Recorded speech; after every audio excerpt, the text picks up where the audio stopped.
This is going to be our J.J. Abrams episode.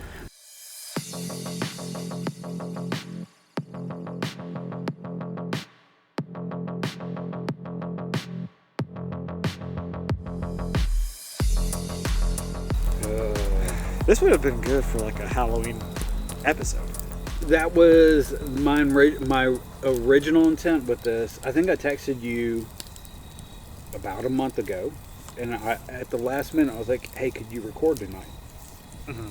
Because I had this entire setup going. I was going to do this just solo. Right. And because I was supposed to do it with the M6P, mm-hmm. we were going to be doing a series of videos, and then at the last minute, like one or two of them had to cancel, like just things came up life. And I was like, guys, seriously, like I just had like the perfect setup. I was going to be next to a campfire, and we were going to be talking. It was all like we were doing one on Werewolf at Night. We were doing one on all the top monsters of the Marvel Universe. And nice. Yeah, and so, that fell through. So I honestly, the wood that was there is the wood that I set up for that night. So it's been tarped over. It's only rained once since then, I think. So, but hey, let's get started. Let's do it. Which one are we doing first? Let's do our top 5. Okay. And then we'll go into because I really don't have much at all to say about the other thing. Do you know? Okay. Have you played it? It was years and years ago. Okay. Years and years ago, so I'm really it's really going to be more me interviewing you, asking you questions, seeing if I remember things right. That's fine. So we are Hydro Man Ran. This is my cousin Andrew. What's up? I'm Kevin, and today we haven't recorded in a while, and it was because I had 2 sex change operations. Had to go forward, didn't have enough dick for a vagina, so I had to go back. So now we're here. We're back again. Sorry for the break. That caught me completely off guard. And I was not expecting that. So, yeah, I'm 3 deep. You're only going to drink like 1 or 2, so I'm going to have fun tonight. I appreciate you just kind of owning it. Yeah. Yeah, so today we are going to be talking about our top 5 favorite directors. So these are not who we consider Well, I think these are who we consider personally to be the best, but it's important that we are not film critics. I mean, I definitely studied film some at school, but not to the extent of a film critic. I've read several film reviews, so I'm basically there. He's watched a couple RLM videos. So I am Roger Ebert. Ebert. There. Yes. I am Roger Ebert. And I am Gene Siskel. Welcome to This Week in Movies. We're back. Okay, so we're going to be talking about our favorite directors. Do you want to do a honorable mentions first? I really do, because this was a hard list. There's a lot of good choices. This was a really hard list, and I'm going to be forgetting people regardless. My number 1 was the only one that I had guaranteed from the beginning. I had 2. I had 2, and then like the list kept on working, and it's probably good. I think we planned on doing this almost a month and a half ago. Yeah. So the list has evolved, and I really worked it out. And there was much rejoicing. I'll go first. So my honorable mentions are Sam Raimi, the Coen Brothers, Alfred Hitchcock, Chuck Jones. Do you know who that is? Yes. Okay. William Friedken, Steven Spielberg. Nice. And then Stanley Kubrick. Okay. So my honorable mentions are that's a top tier group. That gives me an idea of who your top 5, at least some of them could be. Yeah. And it was really hard. A lot of those are guys that, like Steven Spielberg, he does amazing work. Yes. But especially in recent years, his work has fallen flat with me. Yeah. I mean, and I did watch the Fableman. Love that. That was an amazing film. I haven't seen that one. It's spectacular. Really, really amazing. Good film. Semi-autobiographical. Okay. Very, very interesting in that regard. But you get movies like Ready Player One. Yeah. Bridge of Spies, I was really kind of bored with. I mean, like, I know there's some really great performances in that, but yeah, he's kind of hit or miss with me. William Friedkin I love, but he has a stretch in the 80s that just really kind of sucks. Like, Cruising is really hard to defend. Right. He did a comedy with Chevy Chase. What was the name of that one? I can't think of the name of that one. It'll be here. Hard to defend. So, I mean, a lot of these directors are directors, either, like Hitchcock, I don't know if I've even seen a third of his work. He has so many films. So I feel weird putting him on my top 10.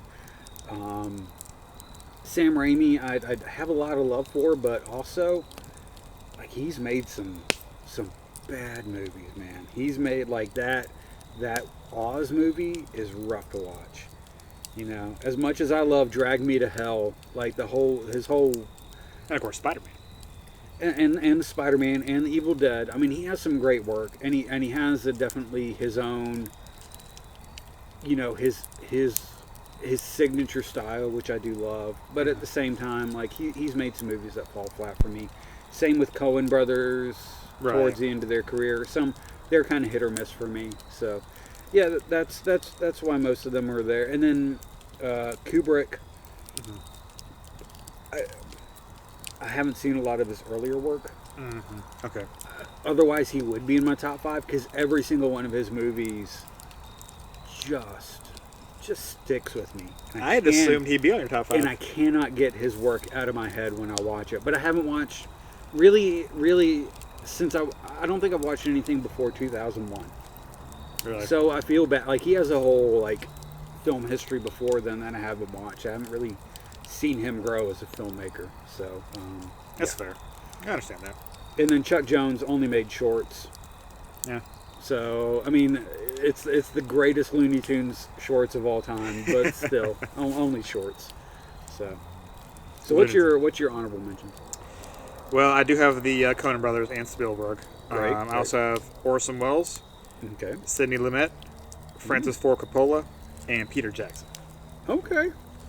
So obviously, we don't need to go much more into Spielberg and Coen as well. Sidney, my big issue with him was that there was a lot of stuff that I kind of like you, like I just haven't seen. It seems like he has kind of like these peaks and then some valleys. Right. But when he hits it, like, damn. That's 12 Angry Men, right? Yes. Yeah. Yes. Okay. 12 Angry Men, one of my I know that's favorite one of your films favorite of all time. Yeah. He had a few other ones, though, that are escaping me for some reason. Just because of who I am, I guess. He has some great ones. He has several nominations, a couple victories for the Oscars as well. But there's a lot of, in my opinion, there's some fluff in the middle. But there's also a lot I just still simply haven't seen. Right. But I mean, 12 Angry Men is incredible. Francis Coppola, Apocalypse Now is one of my favorite films of all time. Love it. That's interesting because for me it would be Godfather Part 2. The Godfather series as a whole is wonderful. Well, 3 is. I mean, I guess to each their own for 3. I think it's not the worst film. It's a great film, but when you compare it to the first two, it doesn't hold a candle. But a lot of the third, like how many of the third in a trilogy is the best one? The third is usually the worst, in my opinion. Well, so I won't argue this, but for another director on your list, a lot of people do argue that The Return of the King is the best. There's always exceptions. I argue it's The Two Towers, but still, yeah. I go back and forth. I can't. Yeah. I mean, and it's the kind of it's kind of like with number 1 and number 2 of The Godfather, in my opinion. Like, is whichever one you pick, is it really wrong? No. So there is a cut of the movie. It's about 7 hours long, and they recut 1 and 2 in chronological order. That is the best. I need to see that. I saw it on. That sounds incredible. I saw it on like Showtime or some channel like that when I had a free weekend or a couple years ago. That's a lot. Like, I had that thing on my DVR until we got rid of our DVR. And I would watch it. So you can't watch 4 hours of Elon Musk, but you can watch 7 hours of Godfather. That's what I'm hearing. 100%. Oh my gosh. In chronological order, it's probably not the best version of it, because I do think the parallels between the past and the future work amazingly, and it's beautiful. But man, I really love that version of it. That sounds really enjoyable. I want to see that. I really want to see that. Yeah, it's not. Dude, it would be on my Vudu if it was available to purchase. Trust me that I cannot find it. So was it just something that Showtime was like, hey, here you go? I don't know where they got it from. Huh. I really don't know. That's interesting. Yeah. Check that out. And of course, Peter Jackson. I mean, Lord of the Rings is incredible. Yeah, I mean, and The Hobbit too. I love The Hobbit. Oh, see, I don't like the Hobbit movies, but he did the what was the zombie Dead Alive? Yes. Love Dead Alive. Mm-hmm. That was a great film. Yeah, and he's. I mean, it's hard to put him up there because it kind of the majority of his career is the Lord of the Rings, and it's if he didn't do that, would he be known at all? I don't know. Yeah, but I think I'll always be grateful. I think for the, and I don't know if it was his choice or if it was the studio's choice, but blowing out The Hobbit into 3 movies, I think ruined it. I hate that third Hobbit movie. The third one is really where it drags. I think that they made it 2. I think it's.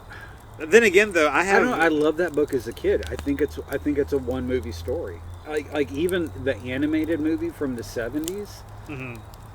I think it worked. I think it really works as just a single movie. That is true. I had a comic.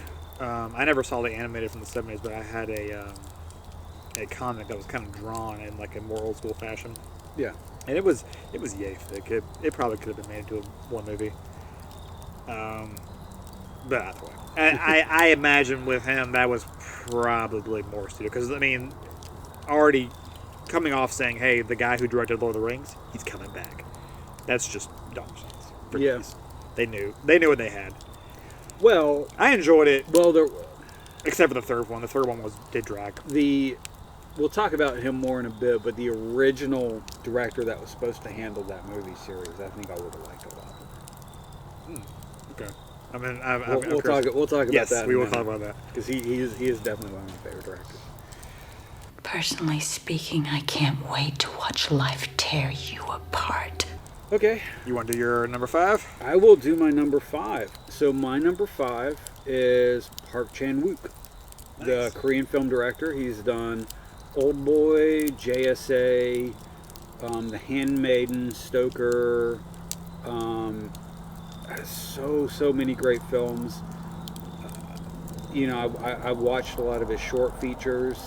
There's not really anything by him that I haven't thoroughly enjoyed. I'm sure there's a movie of his that I haven't had a chance to watch yet, but I can't think of what it is off the top of my head. I did recently finally watch The Handmaiden, mm-hmm. which is a NC-17 erotic thriller, and to say the least, it's probably not for everyone, but it's still kind of it's a beautiful tale of romance and kind of heist, not really heist, but a con man subterfuge kind of story at the same time too. Okay. Really, really well done.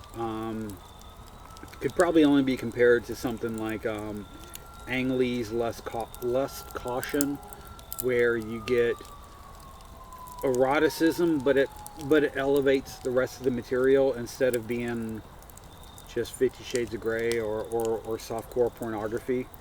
I'm sure for a lot of you watching it, they would think that. But I think for me, Park Chan-wook kind of is able to elevate the material. And then Old Boy is just one of the greatest films of all time. His entire Vengeance trilogy is really just wonderful. Sympathy for Lady Vengeance. and what was Mr. Vengeance? No, what's the other one? What's the Kill Bill's the only one I've actually seen. All right, I'm sorry. No. I gave them away. I'm having a moment. I just gave away my number 5. Okay. Old Boy's the only one I've seen. Okay. Yeah, I'm a few too deep. I can't think. But JSA, I think, would be probably your favorite by him because it is I think we discussed this before. It's a courtroom kind of military drama. You did tell me to watch that one. It's one of his earliest works, one of his earliest feature films. Fantastic.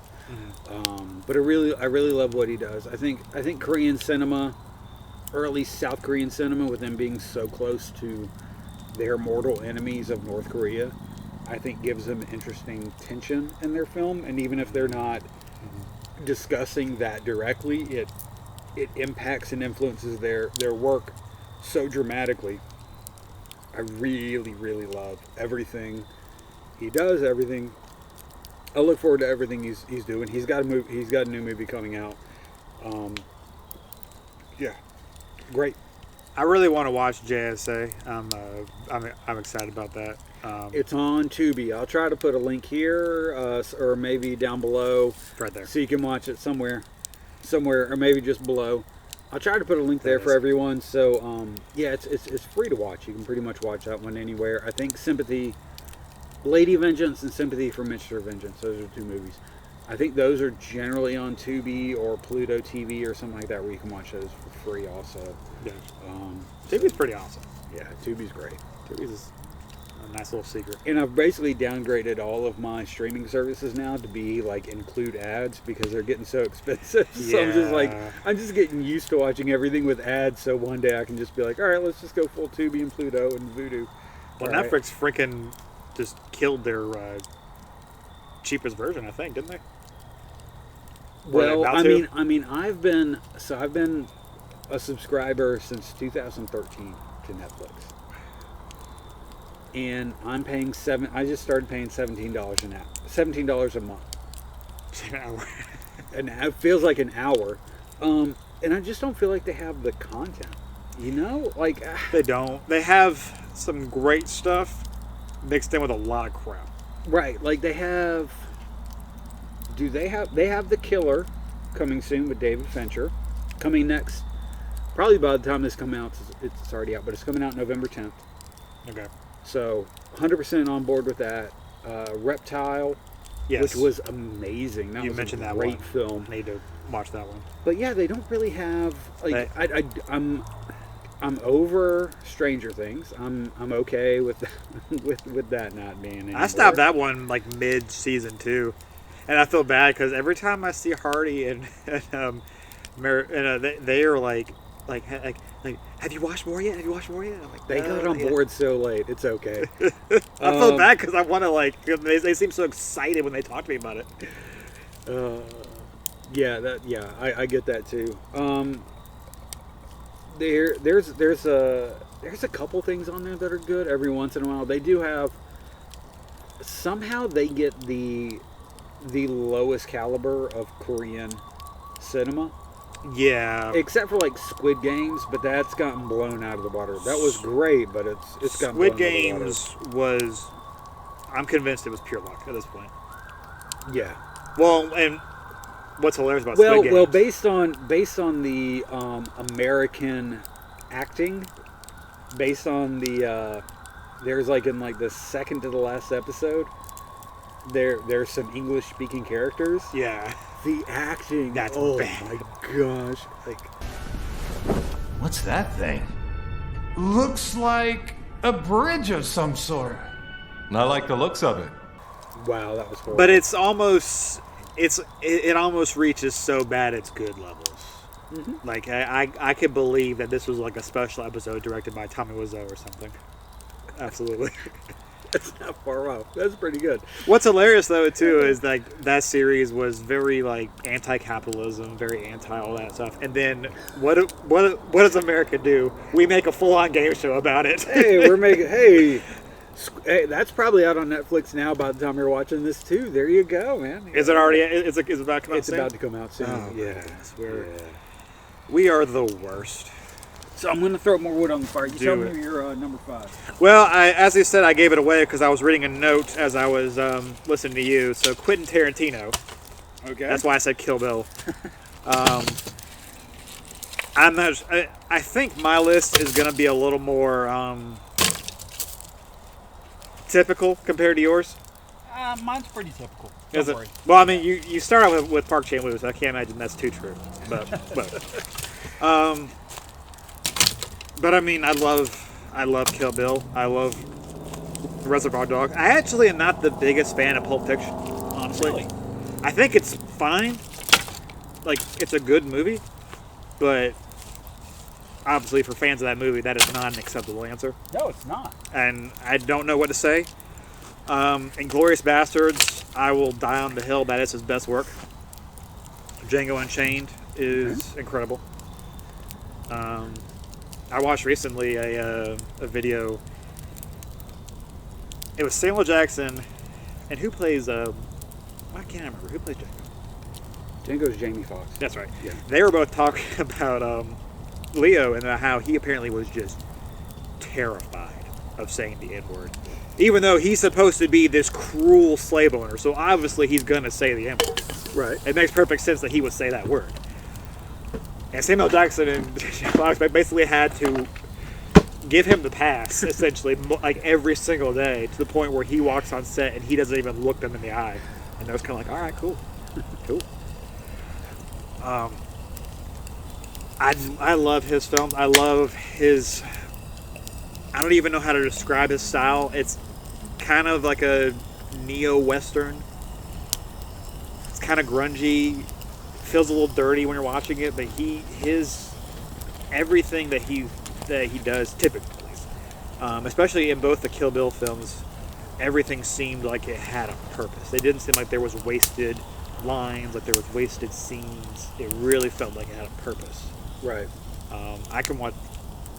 I mean, it's a shame that my wife hates blood because I could watch Kill Bill every day. I love Kill Bill. You had my curiosity, but now you have my attention. So, my number 4 is Quentin Tarantino. Okay, there we go. Perfect. I timed that The so well. reason he isn't probably higher on my list is because I think a part of me likes him a little bit more as a writer than as a director. Okay. I mean, he's a phenomenal director. He has his own... He has a unique style. He's stolen it from... A lot of what he does, he's stolen from 70 pulp films, grindhouse films, but he somehow made it his own. And I think a lot of how he's made it his own is through his writing. Mm-hmm. But you know, for me, it's either Hateful Eight, Kill Bill, or Once Upon a Time in Hollywood. Like, those are the ones that I go back to regularly. I absolutely love. And it's Kill Bill Volume 1. But it is like my... That's the better one of the two. It is. Yeah. And I understand what he's doing into, and I love to. But for me, I think that was the first one that, like, got me hooked on Quentin Tarantino. It was playing at the Dollar Theater in Clemson. It's called the Astro, and I would go like almost every other day and just go watch Kill Bill at the Astro. I love that movie. A girl that had a crush on me at the time made me a bootleg copy of the soundtrack because she liked me. April, you can just kind of skip ahead to this time. Yeah. Right here. She was actually at my wedding too, which was very weird. Was she married? No, not at the time. She was. She hadn't even graduated from college at the time. She was a few years under me. But gotcha. Kevin, the senior, she using those freshmen. Well, the funny thing is I actually, that's when I was playing music, you know, and so this girl that has a crush on me, I convinced her. Because I told her the only kind of rock and roll T-shirt that I ever wanted a groupie of mine to wear. And so she made it, and she wore it to my shows. Oh, man. And it said, Kevin McVicker, I love his music, but I would never fuck him. And that was the shirt, and that's what she wore, and that was what I wanted, like, my groupies to wear. So it is a rated R episode. If we ever get monetized, this one's definitely not.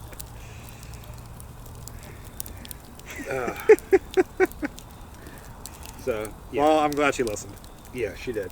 But anyway, so Quentin Tarantino is phenomenal director. He is. Expert writer. I'm a little...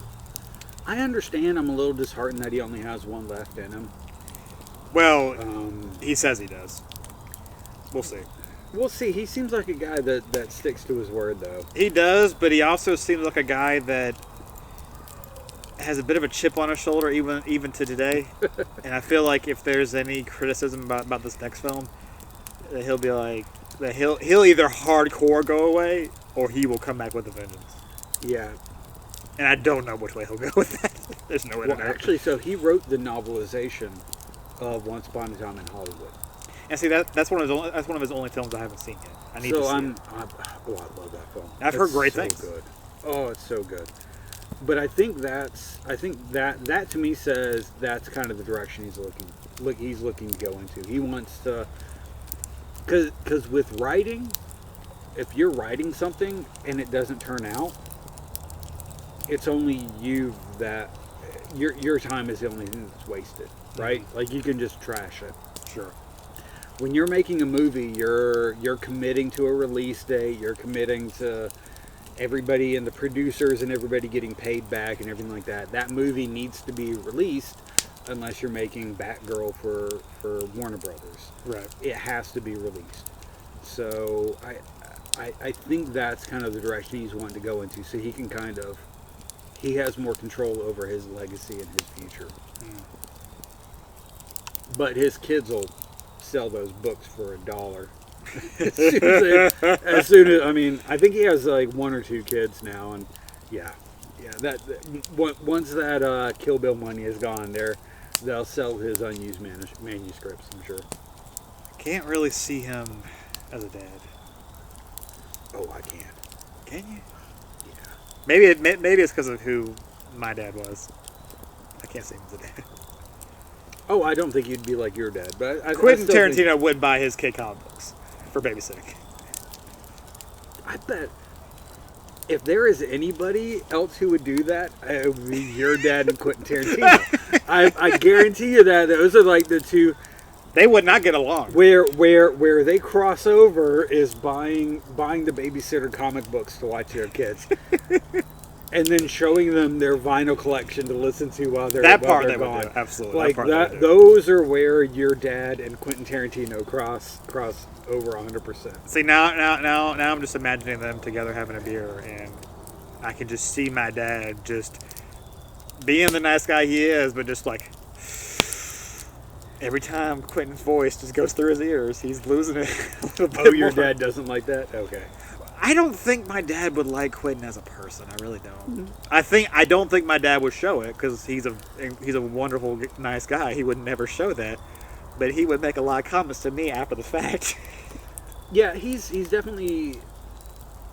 He's definitely ADD. You can definitely see that he's definitely very energetic. He likes to control the conversation. Yeah, I can see that. A lot of his big issues that people have with him as a person are his devotion to the craft. I don't think he's a bad guy. I just think he would really annoy my father. No, I can see that. Yeah. No, and I'm not saying I want to be friends. Well, I want to be friends with my number one. Other than that, I don't think I really want to be friends with any of them. My number 3 too. Number 3 and my number 1, I do actually want to be friends with them. But yeah, that's it. I would be friends with my number 1 and my number 4. I would consider smoking with my number 3. Okay. We'll get there. Okay. We'll get there. All right. So that was my number 4. So it's your number 4. My number 4 is Christopher Nolan. Okay. All right. Recently just saw Oppenheimer. Wonderful. I don't think Memento can be topped in my mind. I'm kind of biased. I will fully acknowledge that. But even his films like Insomnia or Tenet, which I thought was a little flat, those are what I consider his lower films, and they're still excellent. A lot of directors would love to have that on their list of film, on their filmography. I love his kind of dark noir style. He has a way of kind of making it his own.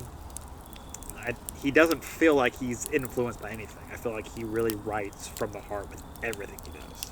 Yeah. Of course, he made Batman.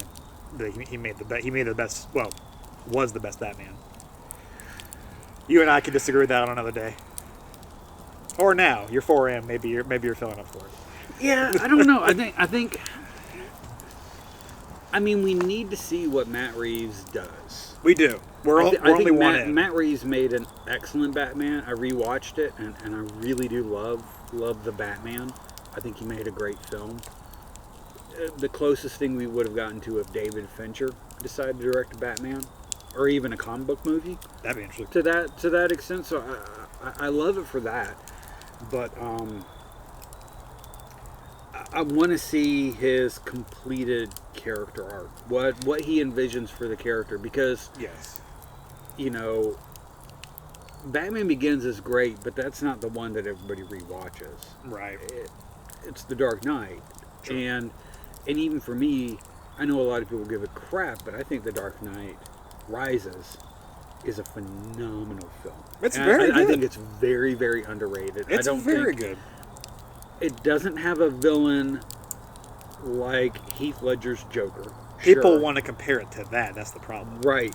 But I think for the entire character arc that Nolan was going for, it's one of the best trilogies from beginning to end. I think so. 3, like people talk about 3 as if it's like Godfather Part 3. It's up there with the actual original Indiana Jones trilogy, the original Star Wars trilogy, the Godfather trilogy, the Batman trilogy. Yeah. Lord of the Rings. Lord of the Rings. Yeah, absolutely. The Hobbit? No. I'm kidding. No. I'm not that big a fan. I can't even defend the second Hobbit movie that much. I enjoyed the first 2, but I'm not gonna call it a great trilogy. No. It would be a decent duo. I think there is a brilliant movie, one movie, maybe even a 3-hour movie, trapped inside those 3 movies. I think somebody, somebody brilliant like Elijah Wood, could edit it down to one movie and really make something special with it. Let's see I think Nolan take it and just remake it. Wait a minute, is that who did? Was Elijah Wood who did the prequels, the Star Wars prequels? He edited it down to one movie. Who was that? You might be right. I honestly don't remember. Yeah, I can't remember, but yeah. So I would love to see that kind of edit. I think I would be in love with that. Other than that. But anyways, like I said, Nolan, phenomenal. He really finds a way to make any character his own. Because I can't see a way that his Batman could fit into any DC universe that currently exists. No. At least in films. I'm sure there's one in the comics that he could fit in. Maybe death of a family member or something. They stayed away from him in The Flash, didn't they? I don't think Nolan would have approved that. I mean, is it Nolan's to approve? It's Warner Brothers property. Yeah, but do they really want to mess with him? Yeah, that's true. I mean, they got a lot of money, but they're kind of walking a thin rope right now. Oh, did I tell you recently I rewatched It and It Part 2? The originals? No. The new ones? Well, I rewatched the original also, the original miniseries. I love the original miniseries. That was like the first thing that scared the crap out of me as a kid. I love Tim Curry. But now I watched the recent ones. And the director of those 2 movies is the director of The Flash. Really? And what I realized is what I love about part 1 of the It is what I love about The Flash. And what I hate about part 2 of it, why I dislike the second movie so much, is why I dislike The Flash so much. You mentioned that you loved. There was a scene near the end of The Flash that you Yes. really loved. Yes. Like kind of like the sentimentality of it, I guess. I think yes. I'll say that. I think the sentimentality, the emotion of the scene. Mm-hmm. I think he actually directed Ezra Miller incredibly well in that moment. I think everything that had happened in the film, even like the moments that I didn't care about, led to this moment and really created, for me, a great emotional kernel. And that kernel finally popped in that moment, and I got what the movie was leading forward to. I didn't care about half the shit that was before it. It didn't need a lot of that, but Right. that moment was kind of beautiful and heartbreaking and wonderful in its own right. Yes. Gotcha. And that's what really irritated me about that movie, is that someone somewhere knew how to create, like how to insert beautiful emotion into that film and amazing character growth, but they trashed it with CGI like vomit throughout the rest of the film. I actually haven't seen part 2 of it, but from what I've heard and seen, that's basically what it is. It's just a lot of CGI vomit. Yeah, and there are some moments and I would say this, there's literally a moment with vomit in it where a zombie vomits on one of the kids, or one of the adults now, and they play a song for a second, and I think it's like Anticipation by Carly Simon or something like that. I don't understand like the sting or the moment or the joke. I do not understand what the hell is going on. That's my entire review on Letterboxd, is I'm asking someone to explain what is happening in that moment. I do not get it. Is it possible? And I heard this from the guys at because I did watch Red Letter Media, their thing on that. I know what scene you're talking about because they talk about it too, and their guess is that it was initially intended to be scary, and then the editor saw that and were like, "Oh crap, let's make it funny," and they just took a shot in the dark. Maybe. I'll send you the clip. It's I mean that makes sense, because I mean obviously they weren't being too serious, but no, but yes. what other idea? Like, what else is there? Because I don't find vomit scary. I find it I find it to be kind of annoying because part of my job involves cleaning it up. Well, for those of us who don't clean it up, I find it hilarious. Pretty much any time it happens in a movie, I crack up. Except for that moment, because I think it is supposed to be scary. Kind of similar to the scene in Drag Me to Hell with Sam Raimi. Right. Where she pulls the corpse on her and all the embalming fluid comes out of the corpse's mouth and kind of vomits onto her.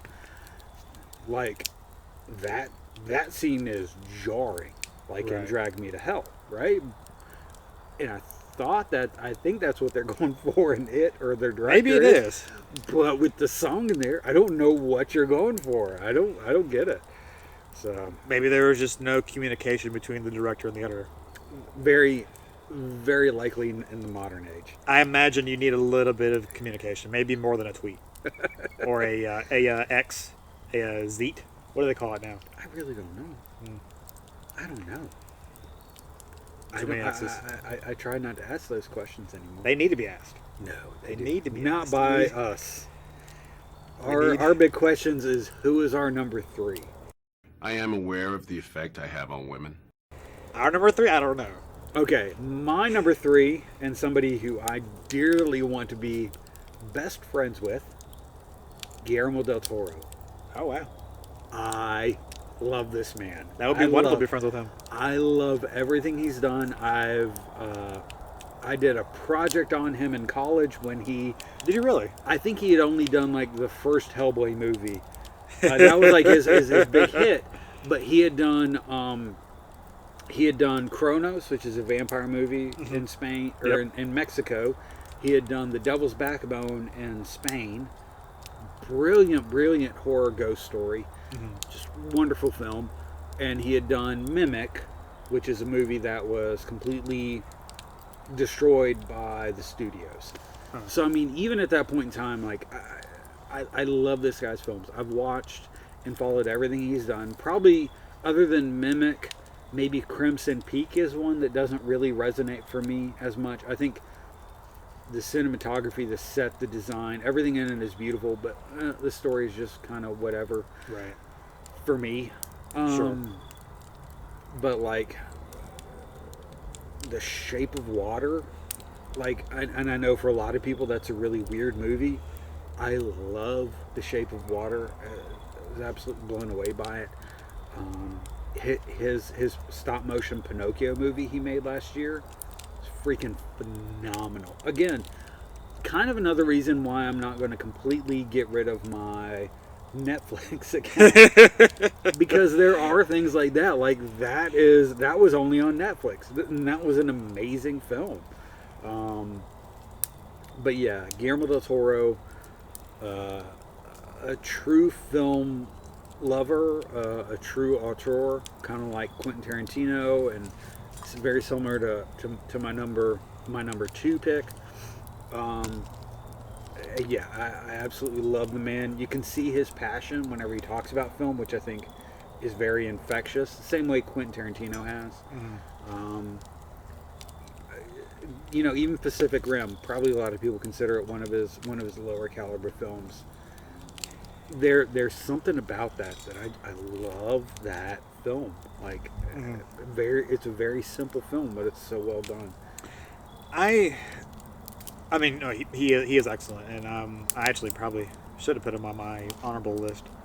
I would say for a movie like Pacific Rim, on one end, I kind of was watching it and going into it expecting like an action movie, like just a standard film. I think to some degree that's what I got, but I could still feel like there's more, like there's more here. Like there's real passion here. This isn't a money grab. Right, and I think that's what's special about it is I think he does a lot of things that a lot of other directors, it would just be corny and it wouldn't work. Right. But for some reason, works well for me. When Idris Elba is standing up saying they're going to cancel the apocalypse, I don't care if I'm just sitting at home alone, I want to stand up and cheer at that moment. Like, well, it's how the Idris entire Elba. scene is built. Like, it's Idris Elba, it's the directing, it's the score behind it. Everything is so well done.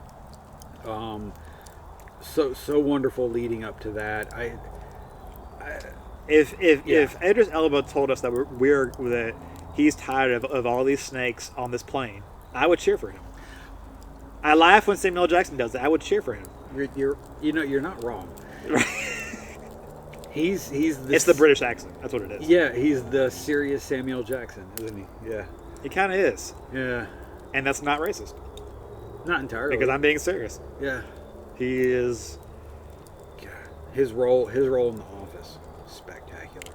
So underrated. Wonderful job. God. He did a wonderful job. When the camera pans to him for just a second and he tells them that he knows the effect he has on women, I died. That was perfect. Perfect decision to do that. Oh. His delivery was perfect. I'll always be mad that we didn't get him as Bond. He needs to be Bond. I don't give a crap if he would stick out like a sore thumb in this white Britain world.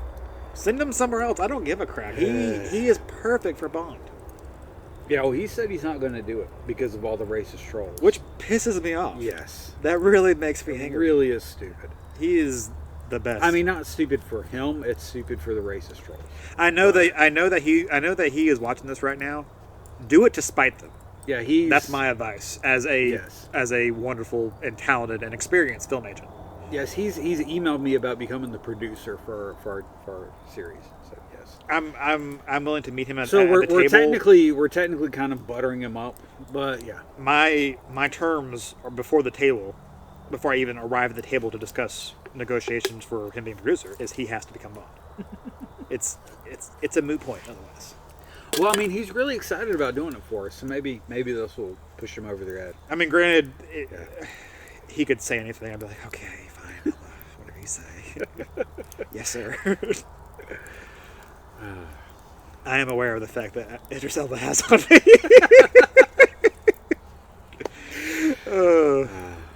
Yes. So mine, as someone who is not able to smoke illegal substances, this is the person who I would smoke with, Stanley Kubrick. Okay, great. My number 3. Great. Well, he's dead, so it'd be kind of hard to smoke with him, but okay. I just wouldn't share. That's pretty much it. Sadly. And I mean, you already kind of went into it a little bit, but I mean, when you mentioned him on your honorable list, but I mean, Spartacus, Strange Love, one of the best, in my opinion, James Bond, The Spy Who Loved Me, Clockwork Orange. He didn't do The Spy Who Loved Me. Yes, he did. I'm looking at it right now. No. Oh wait, I'm sorry. It was an uncredited design. Well, who did Spy Who Loved Me? I don't know. Terrence? Lewis Gilbert. Okay. Huh. Well, I loved it. Well, he had a uncredited lighting design, and the lighting is what made The Spy Who Loved Me. Actually, the thing that made The Spy Who Loved Me is the theme song by Carly Simon. That was pretty great. Nobody does it better, which is my favorite James Bond theme song. We'll go into that whenever we discuss our top Casino 5. Royale was probably my second favorite one. Yes. Chris Cornell. That was great. Actually, you know what I bought today? What? Because after we went to that horrible antique fair, You got to meet a pro wrestler. No, I didn't really meet. I didn't shake You got his to hand. see a pro wrestler. I ran into a pro wrestler and did that, and he kind of nodded. Did you his really? head. Yeah. But we went to April felt bad because I didn't find anything there, so we went to an antique store, and I did find a CD that was all the Bond theme songs. Oh, cool. From 1 through Casino Royale. So it has Nobody Does It Better, and it has the Chris Cornell, You Know My Name. That is great. But it has also all the other ones. And like as we were in the theme store, or as we were in the antique store, they played A View to a Kill by Duran Duran. So it's like, I don't even believe in you, but this is a sign from you, God, that I have to buy this dollar CD. Okay. So so I spent $1 there. You got that. Well, there you go. He had a small role in Strange Love, and of course The Shining, and of course Full Metal Jacket, which Full Metal Jacket, in my opinion, probably closer to one of the more realistic-ish military films. Okay. Obviously, there's a lot of Hollywood there. It's about Marines, and yet during the first third of the movie, with Gomer Powell. Oh yeah. I watched it and I was like, that's not that far off. I mean, I'm Army, but I'm like, that's pretty good. The only difference is they couldn't hit us. Although I think they could back then. Right. Who was the drill sergeant? What was his name? Army. Yeah, he apparently just took that role and made it his own. And I'm pretty sure that he made sure it was as accurate as he could do it. Now he makes that movie. Oh yeah. Like, that's one of those movies that I think I've watched the first half of it more than I've watched the entire film. Like, I have too. Probably more than any other film. Like, and it's not that the second half is bad. It's almost 2 films. That first half, though, in and of itself, is a flawless movie. I think there are points of it that don't work as much for me in the second half. That first half with just basic training, and I think most of it is due to early Army. Like, he's phenomenal. I watched several videos about filming just of Arnie. He really just, like, they basically called him in and was like, we need you to make this realistic. Right. And he was like, okay. And then he kicked all their asses. But it really, like, I could see them in a different world, obviously, taking that portion of the movie and just stretching it out and making it a film. Oh, yeah. You could end it with Gomer Powell shooting. Oh, yeah, 100%. Which would be wonderful. Spoiler alert. Yeah, spoiler. For you, Idris. Spoiler for you. Yeah, Idris. He actually doesn't watch movies, even though he's Hey, Daddy Long Legs. He doesn't watch movies. I mean, I could see some actors doing that. I'm looking through Eyes Wide Shut. Have you ever watched that one? No, but I did not know that Nicole Kidman was married to Tom Cruise. You did? No, I had no idea. Okay. That was the whole point of that movie in a lot of respects. Well, I mean, there you go. I need to watch it. But it's like a lot of people didn't really care about his love life until Oprah. Yeah. Well, I mean, I don't care about most celebrities' love life, period. Yeah, I mean, you were a kid back then, so... I was, yeah. They divorced in 2001, so I was like 10, 11 years old. Yeah. So that was a big deal back then. And yeah, for me, because I recently watched Eyes Wide Shut, and I don't think I'd ever actually watched it before. That's one of those movies that really got in my head, and I could not get out for like weeks. I just kept on thinking about it, being like, well, what did that mean, and what was really happening in this sequence and in that sequence? So for me, I really do think that's one of his, in his entire filmography, I think he went out on almost a high. That is really like a phenomenal film. I need to watch it then, because that's one of the few of his. I mean, I've seen Spartacus even. Like, I've seen most of his films, which that's probably like his oldest, most well-known film, I think. I think so. Well, no, there's one he did with Kirk Douglas. Before that, it is it Men of Glory? Right. Paths of Glory. Paths of Glory. Yes, that's considered, because that's a Criterion film. True. Yeah. And that's one of his that I haven't watched. And that's considered a very good film. It's on my growing list. Yeah, I think for me, kind of similar to a Nolan. I love both of those directors, but sometimes the heart doesn't feel there. Like there's a coldness to their filmmaking. Right. And so, I mean, they're two directors who, I mean, I'll drop almost anything to watch one of their movies. I love them, but at the same time, they're not directors that I rush to go watch. Right. So. And he also did Lolita, I think that's how it's pronounced. Which, yeah. That's the balls to do that film, even in the '60s or whenever it came out. Like, damn. Yeah, I've never watched that one. That one I never watched it. Interested me. I never watched it, and I don't know that I will, because I hear it's actually respectful to the young actress. So, I mean, I'm glad it is. Just the content. I'm glad they didn't go the route of cuties. Or so I've heard. I never saw it. Yes. But I've heard enough to where I'm like, okay, they obviously didn't respect the actresses. But I think that'd be a film where I'd be a little too just uncomfortable, and not from a not in a way where they're like challenging me, where it's just like I'm not comfortable. Right. Period. Okay. But yeah, so I think 2 minutes of that 20-minute rant we discussed Kubrick. He's incredible. He is, or was, and but his films still are. They are. They're still unparalleled. Yes. I actually watched, embarrassingly, I watched 2001 fairly recently. It was, I think Megan and I weren't married yet, or maybe we had just gotten married. But she heard, she was just naming movies to see if I had seen them. And she said that one, and she was like, oh, well, obviously. I was like, no, I haven't. And she's like, she just kind of looked at me. It's like, that's what we're watching tonight. I was like, fair enough. Yeah, that's another one where it's basically 3 films. Yeah, I think I've seen The Shining probably the most is, but that one's the second one I've watched the most of. I really, really love that film. Full Metal's the one I've seen the most of. I've seen The Shining a few times. Oh, and you know what?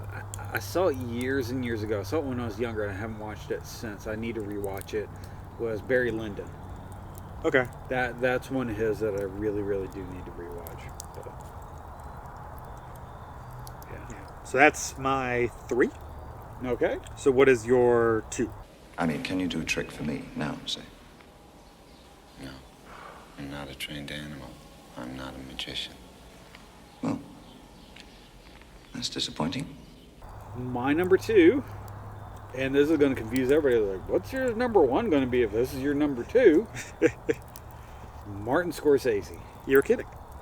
That is my number 2. That's your number 2 That's my also. number 2. Martin Scorsese is hated by the Marvel community. Yes. But not wrong. Well, the Marvel cinematic community, I should specify. Which is, yeah, I think most comic purists probably love him. Just for his so comics. because, well, yeah, because I think for me, like, as a comic fan, the thing I love about comics are the characters. Yes. And what he loves about films are the characters, the humans. He wants to address what it means to be human, in all of his films. And I haven't seen, Boxcar Bertha. That's one of his I do need to see. I haven't seen like his like very, very first ones, but pretty much Mean Streets On up until I haven't seen. I think Hugo is one I haven't watched that I do need to watch. I haven't watched that one. And then I need to watch, of course, Killers of the Flower Moon. I haven't watched. You haven't seen that? Oh yeah, you do need to watch that. So that one's just brand new out. Haven't seen that one yet, so I do want to watch that. That's probably one of the newest films I've seen. Yeah. Really? So you actually went to the theater and saw it? Cool. Yeah, I went ahead and risked COVID. Okay. COVID 23 or whatever it's called now. Yeah, whatever it's called now. No. Well, yeah, that's another streaming service I have, so I'll probably wait until, much to his chagrin, I'll probably wait until it comes on Apple TV to watch it. I don't really... He'll be all right. I really don't see a point in... I mean, I couldn't even get myself to go see Mission Impossible in the theater. I'll wait until they come out and... Well, for me... I'll buy them, and yeah, I'm fine. Even though it is Scorsese, Mission Impossible, I'm kind of like, I can wait. Partly because for me to go to a theater, I have to really, really care about what I'm seeing, not just the director. And I like Mission Impossible, the series. It's fun, but I'm not paying theater prices for that. See, to me, I mean, Mission Impossible is one of the few fun theater going experiences I could imagine, and it's because the Top Gun Maverick. Was to me like one of the most fun theater going experiences I had. I can see that. Post COVID. I can see that. So, but anyways, back to Martin Scorsese. Like he's a genius. There's really not a film of his that I haven't enjoyed. I started him. There are daddy long legs everywhere. They are. They're partying. Oh, he's pissed. I started him with Wolf of Wall Street. That's when I really was like, okay, I like this guy. I found Departed, which became probably one of my favorites of his. Departed is excellent. Yes, actually, I watched that on my birthday this year. So just a few days ago. Nice. Happy late birthday. Thank you. You're fine. You told me you liked Cobwebs on my birthday, so that worked out. That worked out perfect. There we go. Yes. That was the only Christmas present or birthday Happy present birthday. I didn't hate it. I didn't hate Cobwebs. Okay. Or Cobweb. Yeah, I was tapping it very just didn't hate it. No, it was good. It was good. Maybe we could talk about that in our whatever movie. Or no, because you want us to actually do a thing on it. I don't know. We'll figure it out. Maybe we'll figure it out. Maybe one day. I think it's worth discussing in the future. Yeah. Of course, Goodfellas. Yes. Casino. So you're missing one of my favorites, and I'm missing several. And it's probably one of his most B-rated films. Which one are you talking about? Shutter Island. Oh yes. So it's such a B movie. Is that a B movie? I don't think it has a B movie. In terms of what the content is, it's a very, very B noir film. Like I don't see it as a B movie. It's kind of like Cape Fear, where it's almost below him, and he's able to elevate the material to be so much more. Maybe I saw it as so elevated that I just didn't see that at all. No, it's very much. I don't know. It's been a while since I've seen that though. So. It's the closest thing he'll ever do to a horror movie. I'll say that. So that and Cape, both of those are, to me, very much like the closest he would ever get to doing like a Quentin Tarantino type film. Like just pulpy. Like those are pulpy trash novels is what they would be. So interesting. And he's able to take the material and elevate it. Right. Well, I mean that's really think about what Shutter Island is. Like it's I get where you're coming from. It's kind of in terms of like the plot, what the straightforward plot is, but he elevates it with with himself, like what he throws into it. I can see that, getting the cast of actors together. I need to go back and rewatch it then. Apparently, I don't remember it properly. One I watched for the first time this year, and I madly love is King of Comedy. I haven't seen that. That is a excellent film, and it really, like, when I watched it, I was like, why did everybody say that Joker was Taxi Driver? Because Joker is almost more King of Comedy. Really? Yeah. I need to go watch that. Like it feels like it's stealing more, especially from like the character development from the King of Comedy. I never saw Joker as Taxi Driver, but I think partly because I spent so much of my time watching Joker thinking, if you take away Joker, this is just about a guy having a mental breakdown. Yeah. And I think if you had stripped the comic book elements out of it, I think that would have been a really interesting Martin Scorsese film. I mean, all you got to do is just change the name of the guy that his mom said was his dad. Like, yeah, it's not Wayne. It's Trump. Rockefeller. It's Musk. Trump. It's Trump. Yeah. Here, my dad. I am not your dad. I did not have sex with that woman. We're going to start doing. My jokes hit so much better when you're 4 in. Can I be 5 in, or did you already finish that one? You need another one? I'm good. I'm good. You're good. I'm all right. Your jokes are really going to hit on on Final Fantasy Tactics. Well, I did the chicken across the road. Let's find out. Yeah, he had no reason. He needed mind your business. So, anything else for Scorsese? The man himself? He's a beautiful genius of a man. He is from beginning of his career to now. Mm-hmm. He's never made anything that wasn't beautiful and wonderful. I mean, like the amount of films that we haven't discussed. I mean, we didn't discuss. Let's think of a few of them. Raging Bull, Age of Innocence. Yes. Last Temptation of Christ. Casino. We didn't mention Casino, did we? No. Wow. I mean, but that's the whole point. One of my favorite concert movies of all time, The Last Waltz. That is a beautiful, beautiful concert film. I have to watch that. I don't. It's the last performance of the band. That's one of his that I don't think I've even heard of. I'll have to check that out. Yeah, The Last Waltz. I have it on Vudu. Okay. The band was the backing group for Bob Dylan, and they went off and did their own thing. Gotcha. Okay. They're fantastic, and they just get like every famous musician at the time to play with them, and Martin Scorsese directed it. He also did Gimme Shelter for the Stones, because I mean, I don't know that there's a single film, except for maybe Age of Innocence, that doesn't use a Rolling Stone song. Like that's got to be his favorite band of all time. I mean, and mad respect for that. I mean, I'm pretty sure they even use a Rolling Stone song in Last Temptation of Christ. I don't know. I have not seen that film. That is a great film. I've heard that, and I'm going to tell you this.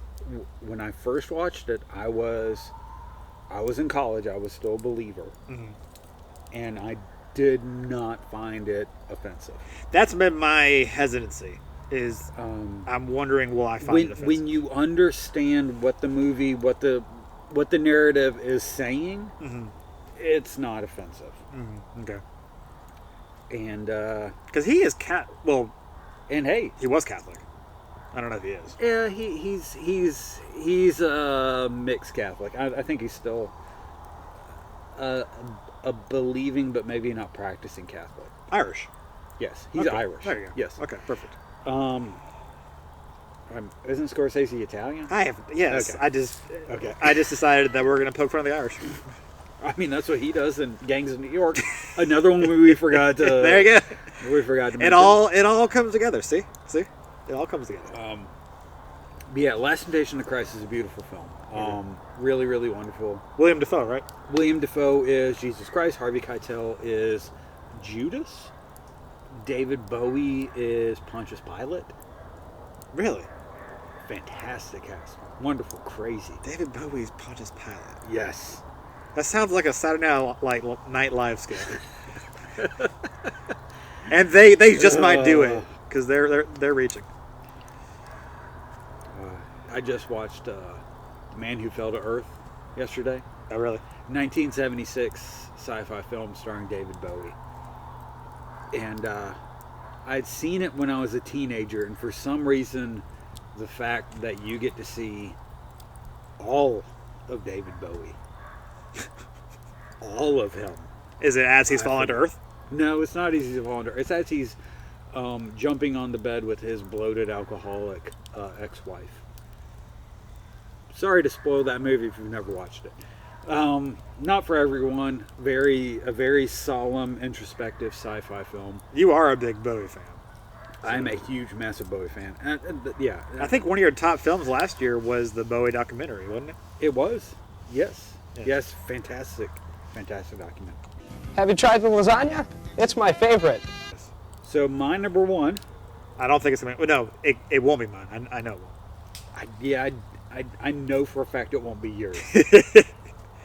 Can you guess who it won't be? Who have I not mentioned, even in my honorable mentions at all, who I love?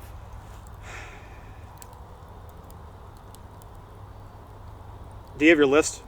I do. Can I see it? No. Oh, wait, no, that's right. Because it has number one on there. I wanted to see your honorable mentions. That's fine. I don't know. I have no guess. My number one is John Carpenter. Of course. What? Speaking of him, when I thought this a little bit ago, but I forgot about it. You were saying something. I think of Scorsese the kind of the way I think of Carpenter, where every once in a while I'm like, oh, he's still alive. Wow. Yeah, I do think that with Carpenter. Every once in a while I'm just like, oh, he's still alive. He's still doing something. Yeah, he's defying death. He's still smoking cigarettes, playing video games, and making music, and that's what I love about him. I think the smoke is killing the current cancer. It is. So he can't stop. There's an old joke on The Simpsons where it talked about like all the they showed this like doorway, and they crammed all these viruses that were like plushy toys through the doorway. And they're like, see, they're all trying to get in, so none of them can get in because they're all crammed and they can't make it through the doorway. So Mr. Burns asks, so that means I'm invulnerable? He's like, no, even the slightest breeze will kill you. That's John Carpenter. I know what you're talking about. I know what you're talking about. Doesn't he kind of walk away as like, invulnerable? Yes, yeah, he does. But John Carpenter is not for everyone. I completely get that. That's why this is my favorite. This is not who I'm declaring to be the greatest of all time. He's just my favorite. Overall, he's not for everyone. I think Halloween alone can be appreciated by pretty much everybody. Well, you got Halloween and The Thing. And The Thing. Another beloved of his by generally everyone is Big Trouble in Little China. Mm-hmm. We did a movie about him. We did, in one of my personal favorites is In the Mouth of Madness. He also did The Prince of Darkness. He's done so many. Starman. Once you get after In the Mouth of Madness, you know, when you're talking about vampires, The Ward, I don't really care for those movies as much. You know, the Escape from L.A. Right. Those don't really work for me as much, but, you know, the original stuff that he did up until that point, pretty much In the Mouth of Madness is really a demarcation for me in terms of the films of his I love and the films of his that don't work for me. But the films of his that I love, I'll go to war for those films. Right. And that's why, you know, we did In the Mouth of Madness. I love those films passionately. You know, he did a made-for-TV documentary, or not documentary, a docudrama on Elvis. Did you really? And I own that on Blu-ray. Nice. Like, you can't find that anywhere, but I own it because I love it. I own Someone's Watching You. I love that. Dark Star. These are films that I love unabashedly, and there's just something about him, and he's very much a workman. Like, he's not, you don't get the impression that he is pouring his heart and soul into these films, but he's giving it 100%. Right. Like, he's not just giving a little bit into these movies. Sure. Even if, you know, I don't know if Starman was like the most meaningful movie to him, but he gave 100% to it, and you can tell that in the film, and I really appreciate that. Yeah, I definitely respect him as a director. I mean, he's not my favorite, obviously, but, and honestly, after going back after our video on In the Mouth of Madness, I watched it one more time. It's still not a favorite of mine. It's still not, it's not going to be on any of my lists, but I can appreciate his effort and what he was doing with it. Right. I could see where he's going, and I actually still really enjoy the ending. His breakdown in the theater, I thought, was actually a really good twist that I didn't expect. I was like, that's actually kind of brilliant in a way. Yeah, and I think, you know, as a 15-year-old boy who was hanging out with a bunch of other 15-year-old boys, and we were jacked up on Mountain Dew the first time I watched it, for that ending to, like, grip us back in when we were just making jokes and only half paying attention, and that becoming, like, to me, like a quintessential movie in my forming of my love of movies and my love of horror movies. Like, yeah, that was very, very impactful to me at that time. Am I right? That ending. Right. Am I right that Michael Myers, not inspired, but kind of gave some influence and a little bit to guys like Jason and Freddy and all them? I know he 100%. He preceded him, right? Yeah, but I mean, you also got to give credit to Tobe Hooper with Texas Chainsaw Massacre. True. I mean, there was a lot of what Halloween is quintessential in doing is Halloween was hugely profitable. Yes. And so you had guys like Stephen Cunningham coming along and being like, oh, well, we can make a kind of a whodunit slasher film where we kill off a bunch of teenagers while they're having sex too, and I can make Friday the 13th. And then New Line Cinema is like, okay, well, we need to get our fledgling company off the ground. What's a surefire thing we can do? This is 1984. Oh, well, slasher and horror films are on the rise. Hey, Wes, you got any ideas? Right. So, yeah. Yeah. But really especially with Halloween 1, but really with all the Halloween films, because Michael Myers, if we pretend Rob Zombie doesn't exist, Michael Myers doesn't, as a director, I don't know, but I don't hate those movies. And that's fine. I do. I really do. He's never become like a joke in the way that Freddy Krueger was kind of goofy and silly later on. Jason was not really scary. He was kind of just the big villain. Right. And well, actually, and frankly, in probably some of the later ones, he was kind of a joke. A scary joke, but a joke. Yeah. Well, he wasn't intentionally. Not intentionally. I think Freddy was trying to be funny. Right. Freddy was a jokester. Jason wasn't intentionally a joke, but when you get what do they call him? Pumpkinhead in Jason Takes Manhattan or something like that. Right. He becomes a joke to the audience. Yes. He does, and there was one I was watching, and I don't know, it's like 5 or it's 6, where the whole time I was watching it, and I was just like, I don't understand how this could have ever been scary. Because like you can look at old horror films that aren't scary at all now, but you can see how they were scary. Like you can look at the first Halloween. The first Halloween, it probably isn't going to make anyone jump anymore, but you could see how it was scary. Well, with the Jason films, especially if you're watching like Part 6, right? They were neutered by the MPAA. Okay, was that was the time? Was that around? I think it was Part 6 or Part 7 was actually made by a special effects artist, and may have even been Part 5. I can't remember which one, but all of them, like, a person gets killed and it's all kind of off screen. You don't really see it. Was that around the same time that Britain was doing the whole video nasty thing? It was a couple years after that. Was it? Okay. And it wasn't the same, like, because, you know, England doesn't have the First Amendment. Right. So they were just outright making movies illegal. You know, like... Yeah. The Toolbox Killer or what was it? I think The Prowler. These movies were just illegal to watch in England. Where they weren't here, but in order to get released without an X rating, which was, you know, I mean, that was financial suicide. You had to make the cuts that the MPAA wanted. Right. And they were under a lot of attack to make sure that things weren't super violent. So right. Yeah. And then space.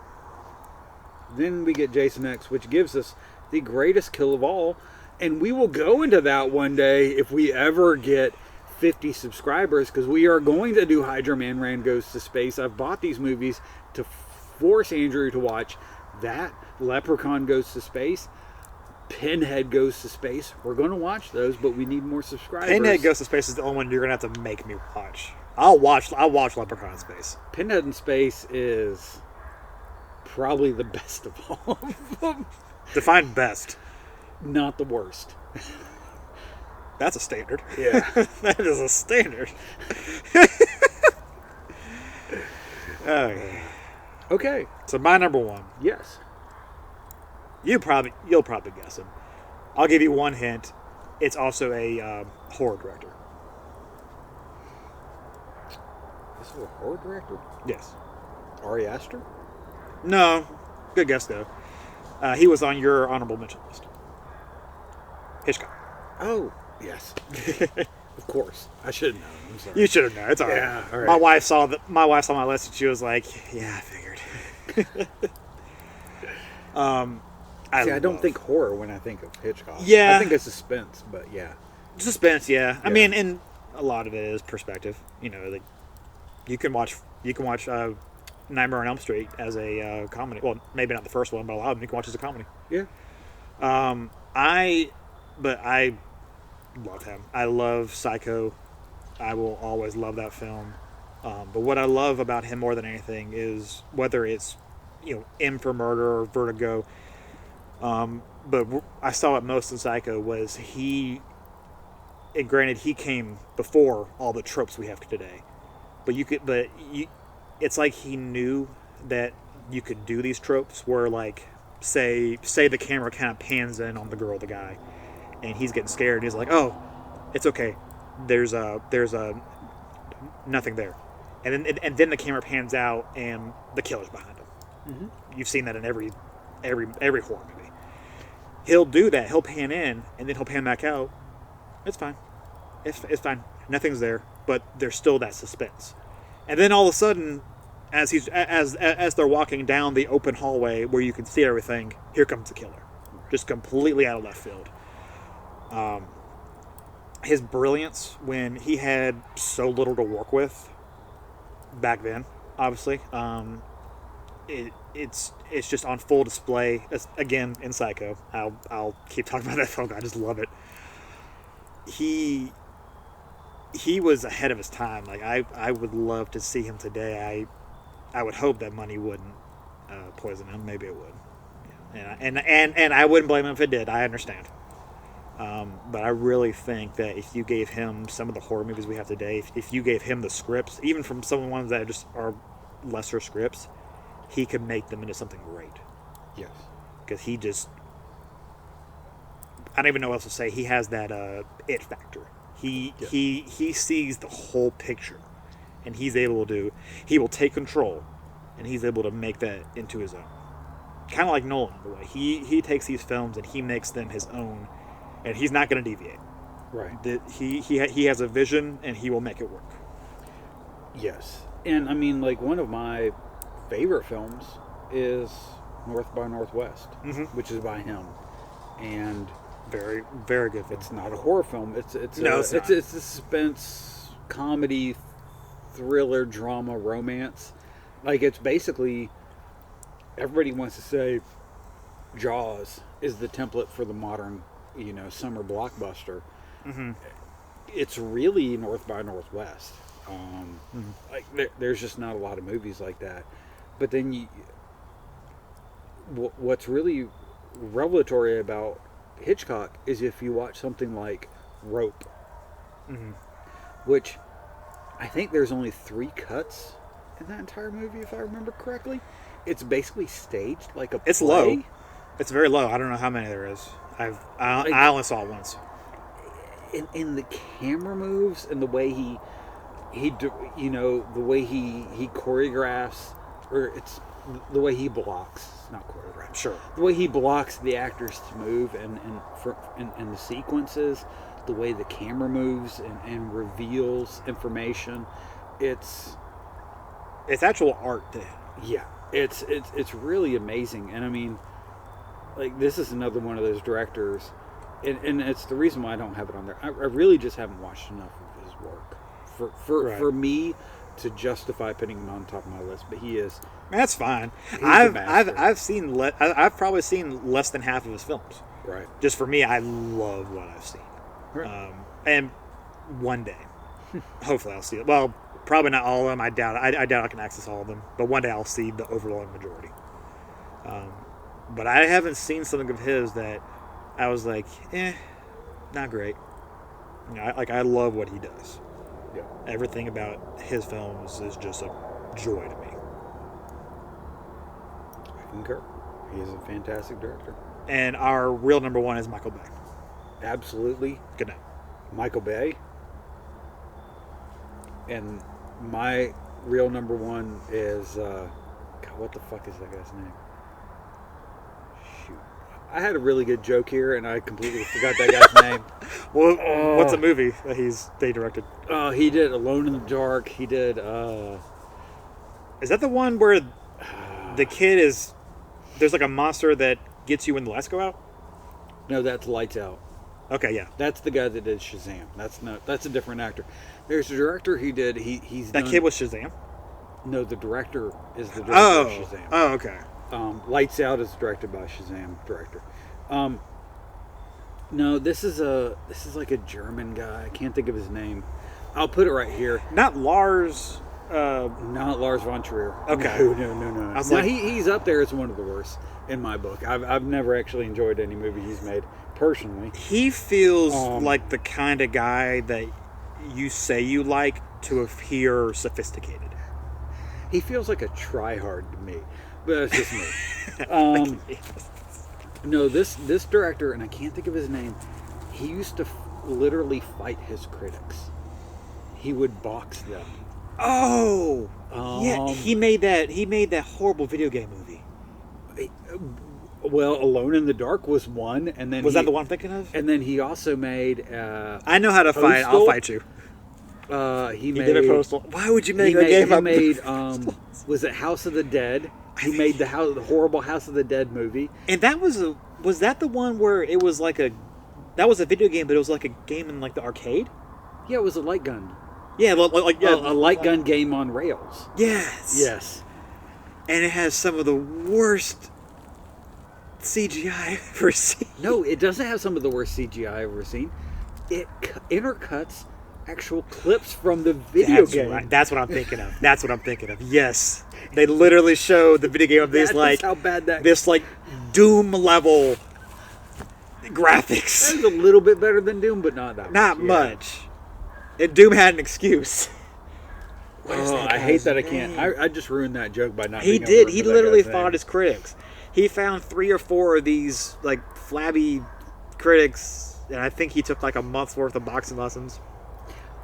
Well, he used to be on Letterboxd, and if you made a mean comment on one of his movies, like a nasty review, he would reply to your review and like talk shit to you. Oh, that's perfect.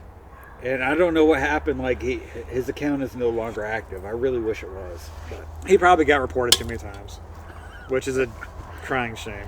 it really is. He was hilarious. I on know there. exactly who you're talking about. He is Uwe Boll. Thank you. Uwe Boll. Yes. That guy was just... He's our true number one. He made one movie that I saw before I knew who he was. Did you ever see Prison Break? The television show? Yes. Yeah. You remember the brother who was in prison? Not the one who got himself arrested to go back in there. The one. Yeah. He was the main actor in this movie. Postal. No. It wasn't Postal. Okay. It wasn't bad enough to be noticed. It was bad, but it Right. was just a film. I remember watching it and being like, this guy has no idea what he's like. He's not the best actor, but I'm watching the actor and I'm like, he doesn't actually know what to do. Yeah, he's fine as what was he Captain Cold in the Flash series? He was the hot. He was the fire one. He was the guy who broke into prison to get him out. The star of Prison Break was Captain Cold. Okay, so he was. I should know that character's name. It's Fire something, but yeah. Okay, Yeah. so he was. Okay, but, And he did fine in that. yeah, But in this one, it's like no. If you give that guy, he's kind of a Vin Diesel type actor. Like you have with to, a little more charisma. But yeah, you have which to, isn't much. You have to really like give him the right roles, Yeah. and he's fine. But he looked lost the entire time. And I remember just like, at the time I was like, oh, he sucks as an actor. But at the time I'm like, he had zero direction. He literally had zero direction. I think Uwe Boll was fighting during these shoots. Okay, so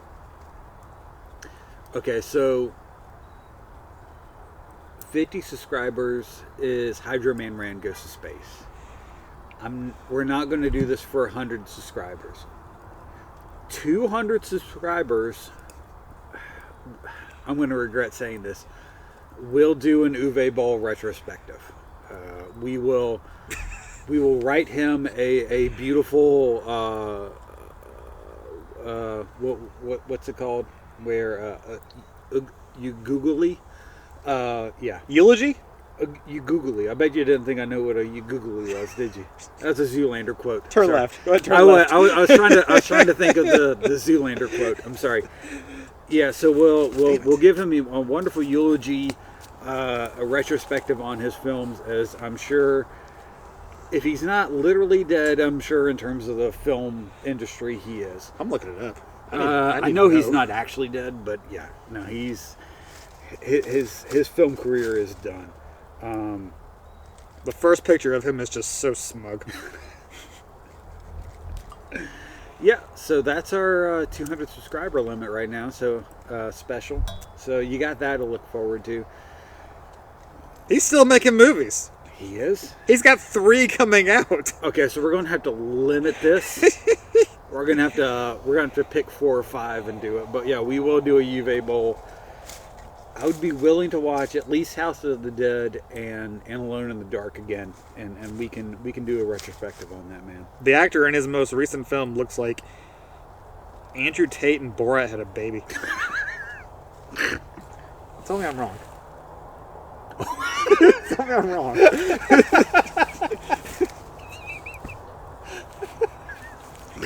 Borat Tate. We will include the Borat Tate film on our retrospective. Borat sounds like the first guy to listen to Andrew Tate if you think about the way he talks about women. Oh yeah, no, with everybody storming the airport in Russia this week to kill all the Jews, I was like, oh, Borat wasn't really joking, was he? I have no idea what you're talking about. That sounds horrible. Did that happen? Yeah. Oh shoot. Yeah. Dang it. Yeah. There was some. Yeah. Yeah, they thought there were some Jews on the plane. There was like a flight from Israel or something like that, and like they just assumed there were Jews. Russian citizens like stormed the airport. I don't. How do you do what you're doing in Ukraine and then find a way to get lower? I don't know. That's impressive. That's horrific. But yeah, they're going to get China involved, and we're going to be involved in a world war soon. That's our political take. We don't know anything. So why do you think you're doing maneuvers all the time? You got to sandbag us when the bombs come. What maneuvers do you think I'm a nurse? What do you think I'm doing? You gotta stitch us up. Take your meds, soldier. So we can your meds. keep on fighting. You? Us? What is this? You see my wisdom? I'm gonna hunker down back here when the war comes. All right, I'll be here with my BB gun. Whenever they come knocking, you seen Burbage? Mm-hmm. But tell you what, we got a German director over here. If you could beat him in a fight, we'll tell you where he's at. Or he's just gonna sing Uwe Boll to fight Palestine, China, Russian front. There you go. They'll just quit. Like, all right. That would be an interesting fight: Putin versus Uwe Boll. Oh, he drops Putin in 2 rounds. You think so? Yes. I don't know. You ever seen Putin riding bareback on a horse in the stream? You know who I think of when I see that? What do you think of me? You know who else I think of when I see that? I think of Trump. Oh, he's Russian Trump in that, which is just, or maybe Trump's American Putin. I don't know. They, in the sense, like not their politics, which granted are crap, but it's the fact that they try so hard to display masculinity. They're the Lars von Trier of politics. We're just coming full circle with all these references. But who wins between Boll and von Trier in a fight? Oh, von Trier. Von Trier actually has some talent. He does have talent. No, in a fight, not in directing. Not in directing. In a fight. I think Lars von Trier is legit dirty. Von Trier would like bite Uwe Boll's dick off, like without a doubt. Like if you've never seen the Antichrist, like I haven't. Von Trier's he's got some demons, man. Like that's a guy I would be scared of to fight. Yeah. Yeah. You're probably right. Boll is actually like I think he's like almost like a Trump type character where he's a little daddy's boy that had some money. Did he? I didn't know that. I think that's his case. His biggest problem is the problem that so many of these manosphere guys have is that they have no one around to tell them, "Hey, that's a stupid idea."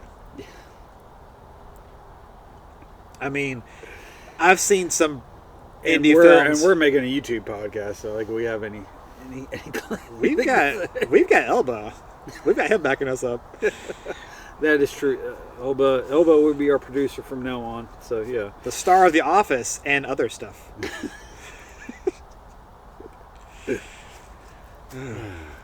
Okay, guys, that was our top 5 directors, or however many how many ever we talked about. I think I had like 5 honorable mentions. I think I had 6. Uwe Boll is a clear winner, and the heavyweight champion. Next, we'll be talking about Final Fantasy Tactics, but first we're going to rebuild this fire, hopefully. Maybe I can find some stuff to do that, because it actually is getting cold. We've got trees. We do have trees. Do we have axes? I do not have an axe. My axe head is actually over there. I'll handle the axe. Okay. I had half of one. Okay. I'm not. Yeah. there's the axe. This is gonna work great. This is gonna Okay, work great. I broke it off a while back. It didn't work. Okay. It looks like it can't clean off. No, that's because I had it in a fire. Oh.